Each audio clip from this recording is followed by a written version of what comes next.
பனைமரம் என்றாலே மக்களுக்கு பயன் தரக்கூடிய, பணம் தரக்கூடிய ஒரு முக்கியமான மரமாகத்தான் பார்க்கிறார்கள். அதனால்தான் தமிழ்நாட்டுடைய இது தேசிய மரமாக நம்ம கவனிக்கிறோம்.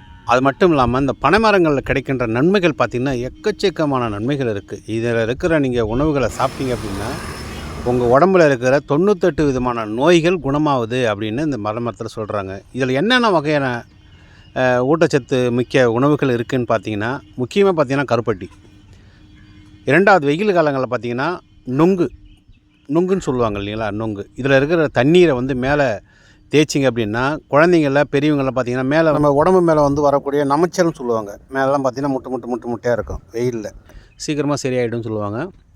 அது மட்டும் இல்லாமல் நொங்கில் இருக்கிற நிறைய நன்மைகள் மிகவும் அது முன்னோர்கள் நமக்கு நிறைய விஷயங்கள் சொல்லிட்டு போயிருக்காங்க. அந்த வகையாக தான் இன்றைக்கி நாங்கள் நொங்கு வெட்டிகிட்ருக்கோம். உங்களுக்கு நொங்கு வேணும் அப்படின்னா நாவல் ஸ்கூல் பக்கத்தில் இங்கே ஒரு மரத்துக்கு அடியில் தான் நொங்கு வெட்டிகிட்ருக்கோம். தேவை அப்படின்னா நீங்கள் உடனே வாங்க. நொங்குடைய நன்மைகளை நாங்கள் சொல்லி புரிகிறத விட நீங்கள் சாப்பிட்டு பார்த்தீங்கன்னா நிறைய நன்மைகள் இருக்குது. இதை நொங்கு கழிச்சிட்ருக்கோம் பாருங்கள். இந்த நொங்கை நீங்கள் சாப்பிட்ணும் அப்படின்னா நீங்களே இங்கே வந்தால் உங்கள் கண்கூடாக இந்த காட்சிகளை பார்க்கலாம். அங்கே பாருங்கள், கழிச்சு நான் அதை போடுறேன் பாருங்கள். போட்டோன்னா அதுதான் நொங்கு.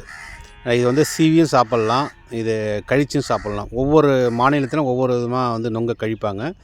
எங்கள் அப்பா கற்றுக் கொடுத்தது இப்படி தான். எங்கள் அப்பா எனக்கு கற்றுக் கொடுத்துருக்காரு. மரம் ஏறுறது எப்படி, நொங்கு கழிக்கிறது எப்படி. எப்போதுமே நன்மை தரக்கூடிய ஒரு மரமாகத்தான் இருக்கிறது. அனைவருமே இந்த வெயில் காலங்களை கோடையை சமாளிக்க வேண்டுமென்றால் நொங்கு சாப்பிடணும் அப்படின்னு இந்த தருணத்தை கேட்டுக்கிறேன்.